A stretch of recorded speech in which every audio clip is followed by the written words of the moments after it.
Hi hello friends, ரொம்ப நாள் கழிச்சு நாம் இப்போ வெளியில் போயிருக்கோம். ஆடி மாதம் வந்தாலே திருவிழா தான் எல்லாருக்கும் ஞாபகம் வரும். நம்ம ஊர்லேயும் ஆடி மாத திருவிழா வந்துடுச்சு.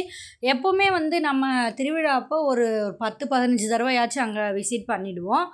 இந்த வாட்டி என்னன்னு தெரியல, இப்போவே நானே 7வது நாள் தான் போனேன். அவ்வளவா ஒன்றும் கூட்டம் இல்லை. சரி, நம்ம நைட்டு போனால் ரொம்ப கூட்டமாக இருக்கும், இப்போவே போய் பார்த்துட்டு வந்துடலாம் அப்படின்னு சொல்லிட்டு ஒரு 6:30 போல் கிளம்பிட்டேன். இந்த ராட்னா, பேங்கிள்ஸ், இந்த கரகாட்டம், பேண்டு இதெல்லாம் திருவிழாவில் பார்க்குறது தனி சுகம்தான் அப்படின்னு தான் சொல்லணும். கூட்டம் அவ்வளவா இல்லை, அதனால் கொஞ்சம் ஃப்ரீயாக இருந்துச்சு. கச்சேரி தாங்க மெயின், சூப்பராக இருக்கும். ஆக்டர்ஸ்லாம் நிறைய பேர் வருவாங்க. ஆனால் அங்கே ரொம்ப கூட்டமாக இருக்கிறதுனால நாங்கள் ரொம்ப போகமாட்டோம். பசங்க பரதநாட்டியம்லாம் ஆடிட்டு இருந்தாங்க, பார்க்கவே ரொம்ப அழகாக இருந்தது. அதுக்கப்புறம் என்ன, நம்ம பசங்க விடுவாங்களா, பலூனு, பபுள்ஸ் என்னென்னவோ விற்றுட்டு இருந்தாங்க. சரி, வரும்போது வாங்கலாம் அப்படின்னு சொல்லிட்டு சமாளித்து எப்படியோ கூட்டிகிட்டு போயாச்சு. சரி, இந்த வாட்டி ராட்னா வேறு சைடு போட்டிருந்தாங்க. இந்த மருதாணிலாம் வைக்கும்போது சின்ன வயசில் வச்சது இந்த கம்ப்யூட்டரை மறக்க முடியுமா? 90s கிட்ஸ் யாரும் மறக்கவே மாட்டோம். சொல்கிறதெல்லாம் உண்மை மாதிரியே இருக்கும். எது எடுத்தாலும் ₹100 டாய்ஸு, பேக்ஸு, நிறைய ஷாப் இருந்தது. ரொம்ப பெருசாக இருந்ததுனால இந்த இடம் ரொம்ப நல்லா இருந்துச்சு. இந்த வாட்டி திருவிழாவை அந்த பிளேஸை மாற்றி போட்டிருந்தாங்க. செம்மையாக ஜாலியாக என்ஜாய் பண்ணோம். பஜ்ஜி சாப்பிடாம போனால் எப்படி? சரி, வரும்போது சாப்பிட்லாம். மிளகா பஜ்ஜி, அப்பளம் தாங்க இந்த பொருட்காட்சியிலையும் திருவிழாலையும் ரொம்ப முக்கியமான ஒரு பொருள்னு சொல்லணும். ராட்னாலாம் இப்போ தான் ஸ்டார்ட் பண்ணியிருந்தாங்க. 7:00 போல் தான் லைட்டிங்லாம் போட்டு கூட்டம்லாம் நிறைய வரும் இல்லையா, அதனால் இப்போவே 6:30 போலேயே ஸ்டார்ட் பண்ணியிருந்தாங்க. ஒரு ராட்டினமாக ஸ்டார்ட் பண்ணியிருந்தாங்க.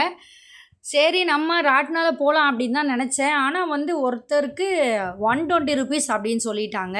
எப்போவுமே லாஸ்ட்னாலே ₹100 தான் இருக்கும். இந்த வாட்டி ப்ரைஸ் ரொம்ப அதிகம் தான். சரி, நாம் உட்கார்றதுக்கு பதிலாக நம்ம இங்கே எம்ஜிஎம், விஜிபி அப்படி போயிடலாம் போல் இருக்குது. ஏன்னா ஒரு ரைடுக்கே நமக்கு அவ்வளோ செலவு பண்ண வேண்டியது இருக்குது. நாம் போகல, பசங்களையாச்சும் சரி நம்ம அனுப்பலாம் அப்படின்னு தான் நினச்சேன். எதுலையாவது ஒன்று உட்காருங்க அப்படின்னு சொன்னால் இது பார்த்தா பயமாக இருக்குது, அதை பார்த்தா பயமாக இருக்குது. நாங்கள்லாம் சின்ன வயசில் இதெல்லாம் பயப்படாமல் போவோம். சரி, இந்த கார் வெறும் சுற்றுறது தான், அதில் போய் உட்காரன்னு அடம் பிடிச்சான். சரி, இல்லை த்ரில்லிங்காக ஏதாச்சும் பண்ணால் தான் நல்லாயிருக்கும். இந்த ஃப்ளைட் கூட நல்லா இருந்துச்சு. எதுலையாச்சும் ஒன்று உட்காருங்கடா அப்படின்னு சொல்லி கூட்டிகிட்டு போனேன். அவங்க சுற்றி சுற்றி பார்க்குறதுக்கே நல்லா இருந்துச்சு. நம்மளும் சுற்றி சுற்றி பார்த்துட்டு இருந்தோம். திருவிழானாலே அது ஒரு தனி ஜாலி தான். ஏன்னா வருஷத்தில் ஒரு வாட்டி தான் இந்த நாள் வரும் இல்லையா. அதுவும் இந்த நம்ம ஊரில் இந்த ராட்னாலாம் போட்டிருக்காங்கன்னா நம்ம பார்க்காம விடுவோமா? கடல் கன்னி ஷோ, அப்புறம் ஸ்னோ வேர்ல்டு எல்லாமே இருந்தது. கடல் கன்னி ஷோலாம் நான் சின்ன வயசில் நிறைய பார்த்துருக்கேன். இப்போ நமக்கு அவ்வளோவா இன்ட்ரெஸ்ட் வர மாட்டேங்குது. ஏன்னா எது உண்மை எது போய் நமக்கே தெரிஞ்சிடுது. சின்ன வயசில் நமக்கு எதுவுமே தெரியாது இல்லையா. சரி, அப்பளம் வாங்கலாம் சொல்லி ₹60 பே பண்ணி வாங்கிட்டோம். அப்பளம் நல்லா இருந்துச்சு. அதை வறுக்கும்போது அப்படியே அதை பார்க்கணுன்னு தோணுச்சு, நல்லா இருந்தது. நம்ம வீட்டில் எவ்வளோ அப்பளம் வாங்கினாலும் இந்த அப்பளத்துக்கு ஈடாகாது. அந்த விற்கிது இது மாதிரி அப்பளம் கூட. ஆனால் அது நமக்கு இவ்வளோ பெரிய கடாய் இருக்குமா நம்ம வீட்டில்? அதெல்லாம் அங்கே சாப்பிட்டா தான் நல்லா டேஸ்ட்டாக இருக்கும். அது மேலே அந்த ஒரு பொடி மாதிரி தூவி கொடுக்குறாங்க இல்லையா, அதுவும் செம்ம டேஸ்ட்டாக இருக்கும் சாப்பிடும்போது. இந்த அப்பளம் வறுத்து வச்சுட்டாங்க. நான் சூடாக தான் கேட்டிருந்தேன், அதனால் ஃப்ரெஷ்ஷாக போட்டு கொடுத்தாங்க. பொடி வேணுமா அப்படின்னாங்க. அந்த பொடிக்காக தானே அந்த அப்பளத்தையே சாப்பிட்றது அப்படின்னு சொன்னேன். பாதி அப்பளம் எக்ஸ்ட்ரா வர வச்சுருந்தாங்க, பரவாயில்ல. நாம் வாங்கி சாப்பிட்டு பார்த்தோம். உண்மையிலே டேஸ்ட் நல்லா இருந்துச்சு. இது எப்போனா ஒரு நாள் தான் நமக்கு கிடைக்கும், அதனால் நம்ம மிஸ் பண்ணாமல் அதை சாப்பிட்றணும் இல்லையா. சரி, நானும் சாப்பிட்டுட்டேன். பாப்பாவுக்கும் கொஞ்சம் கொஞ்சம் கொடுத்துடலாம் அப்படின்னு சொல்லிட்டு நாம் ஃபஸ்ட்டு ஒரு பீஸ் எடுத்து சாப்பிட்டு பார்த்தேன். நிஜமாலே சொல்கிறேன், செம்ம டேஸ்ட்டு. ஒர்த்துன்னு தான் ₹60 சொல்வேன் நான். அந்த ஒரு அப்பளத்தை ஃபுல் ஃபேமிலியே சாப்பிட்லாங்க, அவ்வளோ பெரிய அப்பளமாக இருக்குது. ரொம்ப நேரம் அதையே சாப்பிட்டுட்டு இருந்தோம். பையனும் நல்லா இருக்குது அப்படின்னு சொன்னான். ஏன்னா வீட்லேயே அவன் அப்பளம் நிறைய சாப்பிடுவான். அதுக்கப்புறம் லைட்டிங் போட ஆரம்பித்ததும் அந்த இடமே களை கட்டிடுச்சு. செமையாக இருந்தது லைட்டிங்லாம் போட்டு, சூப்பராக இருந்தது பார்க்குறதுக்கு. பசங்களுக்கு ஒரே ஜாலி தான். ரொம்ப நாள் அடம் பிடிச்சிட்டே இருந்தாங்க. சரி, நம்ம இன்றைக்காச்சும் கூட்டு வந்தியாம்மா அப்படின்னு சொல்லிட்டு ஒரே ஜாலி தான் அவங்களுக்கு. எதுலையாவது உட்கார வைக்கலாம் அப்படின்னு சொல்லி தான் பார்த்தேன். இந்த ஃப்ளைட் தான் எனக்கு ரொம்ப பிடிச்சிருந்தது. ஆனால் அது மேலே கீழே போகுது அப்படின்னு சொல்லிட்டு கொஞ்சம் பயந்துட்டாங்க. ட்ராகன் கூட இருந்தது. 2 சைடு பார்ட்டாக வச்சுருந்தாங்க. நிறைய ரைட்ஸ் இருந்தது. இந்த ஹெலிகாப்டர்லையாச்சும் உட்கார்றா, கொஞ்சம் சேஃப்டியாக இருக்கும் அப்படின்னு. இல்லை, நான் இதில் உட்கார்றேன், வாட்டர் ரைடு. போன வாட்டி நான் இதில் தான் உட்காந்தேன் அப்படின்னு சொல்லி சொன்னான். சரின்னு அதையும் வாங்கிட்டேன். ₹80. இது கொஞ்சம் ஜாஸ்தி தான், இருந்தாலும் ஒரு 5 மினிட்ஸ்க்கு சரி, அவனுடைய என்ஜாய்மெண்ட்காக நம்ம இதை கூட செலவு பண்ணலன்னா எப்படி? நான் செலவு பண்ணல, ஆக்சுவலாக என் தம்பி தான் எல்லா ரைட்லேயும் உட்கார வச்சான். சரி, அவனை உட்கார வச்சுட்டேன். கொஞ்சம் பயந்தான். அந்த தண்ணி முட்டி அளவுக்கு தான் இருக்குது. அவங்களுக்கு அது நிறைய தண்ணி மாதிரி தெரியுது. கொஞ்சம் நர்வஸாக இருந்தான். அதை சுற்றுறதுவே அவனால் முடியவே இல்லை. சரி நல்லா சுற்றுடா அப்போ தான் வந்து நல்லா போவோம் அப்படின்னு சொன்னேன். அவனும் சுற்ற ஆரம்பிச்சிட்டான். போக போக நல்லா அவனுக்கு பயமும் போயிடுச்சு. இதை பார்க்கும்போது எனக்கே போகணும் அப்படின்னு தான் தோணுச்சு. ஆனால் என்ன பண்ணுறது, நம்ம வளர்ந்து தொலைச்சிட்டோம், நமக்கு அலோடு இல்லை அப்படின்னு சொல்லிட்டாங்க. நாம் போனால் பெரிய கடல்லையும் ஆறுலேயும் தான் போனோம் போல இருக்குது. ஆனால் செம்மையாக இருந்தது பார்க்கும்போது. எனக்கே மனசு அடிச்சுக்கிச்சு, சரி நம்ம போனால் எப்படி இருக்கும் அப்படின்னு தோணுச்சு.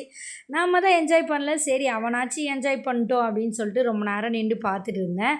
அவன் மட்டும்தான் உட்காந்தான். அவனே பயந்து பயந்து ஓட்டுற மாதிரி தான் தெரிஞ்சுது. குட்டி பாப்பா உட்கார வைக்கலான்னு நினச்சா அந்த தண்ணி பார்த்ததும் அந்த இடத்துலையே இல்லை. அவன் எஸ்கேப் ஆகிட்டா.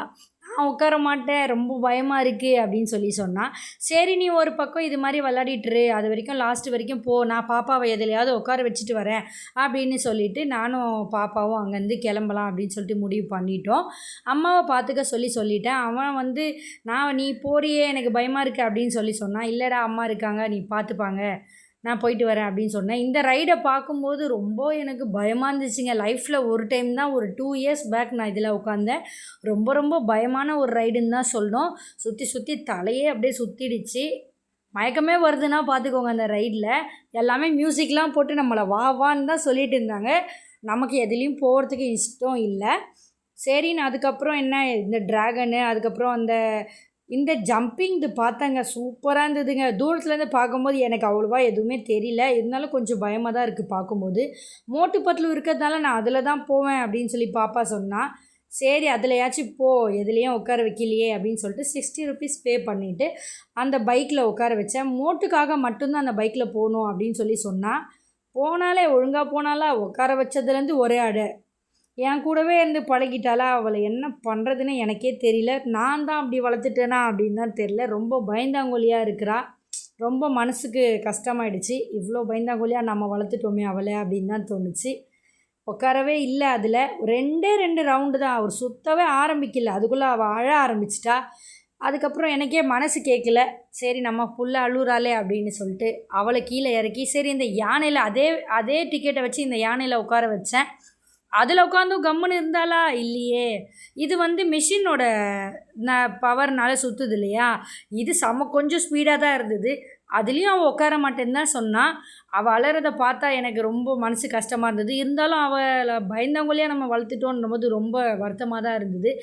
இருந்தாலும் அவளை உட்கார வச்சே ஆகணும். ஒரு 5 நிமிஷம் அவள் உட்காந்தா தான் அவள் பயம் போகும் அப்படின்னு சொல்கிறதுக்காக அவளை உட்கார வச்சுட்டேன். கொஞ்ச நேரம் நின்றது, கொஞ்சம் ஹாப்பி ஆகிட்டா. இருந்தாலும் நான் இல்லை நீங்கள் சுற்றுங்க, அவளோட பயம் போகணும் அப்படின்னு சொல்லிட்டு கொஞ்சம் ஸ்லோவாக சுற்றுங்க அப்படின்னு சொல்லிட்டேன். டோரிமான் பொம்மையை பாரு, அப்போ தான் அவளுக்கு நல்லாயிருக்கும், பாரு அப்படின்னு சொல்லிவிட்டு எப்படியோ ஒரு வழியாக 5 நிமிஷம் தாக்கு பிடிச்சி அவளை உட்கார வச்சுட்டேன். இருந்தாலும் இதுக்கப்புறம் அவளை உட்கார வைக்கிறதா இல்லை. ஏன்னா அவள் அழுதது கொஞ்சம் ஒரு மனசுக்கு கஷ்டமாக இருந்தது. பஞ்சில் உட்கார வைக்கலான்னு பார்த்தேன், ரொம்ப ஹைட்டாக இருந்த மாதிரி இருந்தது. இந்த ரைடும் கிட்ஸுக்காக தான், கிட்ஸுக்காகவே நிறைய ரைடு இருந்தது இந்த வாட்டி. ஆனால் எதுலேயும் நம்ம பசங்க தான் உட்காரலை. பையன் அதுக்கப்புறம் ஆசைப்பட்டான், கார்லையாவது உட்காரலாம் அப்படின்னு பார்த்தா ஃப்ரெண்டு அன்எக்ஸ்பெக்டடாக அவளை மீட் பண்ணிட்டேன். ஃப்ரெண்டோட பசங்க தான் இந்த காரில் சுற்றுறாங்க. அவளை பார்த்தோன்னே விடுவோமா, நம்மளோட பெஸ்டியாச்சே அப்படின்னு சொல்லிட்டு அவள் கூடயும் ஒரு வீடியோ எடுத்துடும். சொல்லாமல் வந்தியே அப்படின்னு சொல்லி ஒரு திட்டியாச்சு. அவளோட குழந்தைய அந்த ஜம்பிங்கில் உட்கார வைக்கணும் அப்படின்னு சொல்லியிருந்தா. அதுக்கு 70 ருபீஸ் பே பண்ணியாச்சு. அவள் வந்து ஃபஸ்ட்டு போகிறேன் அப்படின்னு சொல்லிட்டு நல்லா போல்டாக தான் போனான். அது அந்த பெல்ட்டெலாம் கட்டுறாங்க இல்லையா, அந்த பெல்ட்டை பார்த்தே வந்து அவள் பயந்துட்டா. ஏன்னா அந்த பெல்ட்டிங் ப்ராசஸே வந்து கிட்டத்தட்ட ஒரு 10 நிமிஷம் இருந்தது. ரொம்ப கஷ்டமாக இருந்தது. பெல்ட்டை பார்த்ததும் இல்லை நான் வரல, நான் போகல அப்படின்னு சொல்ல ஆரம்பிச்சிட்டா. இல்லை போகணும் தான், நான் பே பண்ணிட்டேன், டிக்கெட் வாங்கிட்டேன், நீ போ, ஒரு வாட்டி ட்ரை பண்ணு, போல்டாக இரு அப்படின்னு சொல்லி நிறைய அவளுக்கு சொல்லி வச்சோம். இருந்தாலும் ஒரே ஒரு ஃபஸ்ட்டு ஜம்புக்கே அவள் பயப்பட்டா. அவள் தான் கொஞ்சம் போல்டாக இருக்கா அப்படின்னு பார்த்தேன். ஆனால் ரொம்ப பயந்துட்டா அவளே. அந்த ஹைட்டை பார்க்கும்போது நமக்கே அவ்வளோ பயமாக இருந்தது. அதை நேரில் நின்று அப்படி பார்க்கும்போது கீழேருந்து உண்மையிலே சொல்கிறேன், ஐயோயோ முடியல, தாங்க முடியல அப்படின்னு சொல்லிட்டோம். உடனே அவங்க அம்மாவுக்கு மனசு கேட்கல. இருந்தும் கொஞ்ச நேரம் இருக்கலாம் அப்படின்னு சொல்லி தான் சொன்னான். அவள் அழறதை பார்த்து யாராலையும் தாங்க முடியாது தானே, சரி இறக்கி விட்டுருங்க அப்படின்னு சொல்லிட்டு ஒரு பெரிய போராட்டமே பண்ணி அங்கேருந்து இறக்கி விட்டாச்சு குழந்தைய. ரொம்ப பயந்துட்டா. அது வேறு மேலே ஏறி வேற சுற்றுது. எனக்கு தெரிஞ்சு இது பெரியவங்களுக்கு தான் செட் ஆகும், அவங்களே வந்து பயப்படுவாங்க அப்படின்னு தான் தோணுது. அவளை இறக்கி விட்டாச்சு. அதுக்கப்புறம் எது எடுத்தாலும் ரூ. 100 அப்படின்னுச்சுல, இதை வாங்கிக்கோடா அப்படின்னு சொன்னேன். அவன் சொல்கிற பேச்சு கேட்கவே இல்லை. நம்ம பசங்க எங்கே கேட்குறாங்க, சரின்னு சொல்லிட்டு இந்த ட்ரெயின் வாங்கிட்டா. அதுக்கப்புறம் இந்த ஃபோன் பாப்பாவுக்கு ரொம்ப பிடிக்கும், அந்த ஃபோனையும் அவள் வாங்கிட்டா. ரெண்டையும் செக் பண்ணி வாங்கிக்கலாம், பேட்டரியும் அவங்களே போட்டு கொடுத்துட்டாங்க.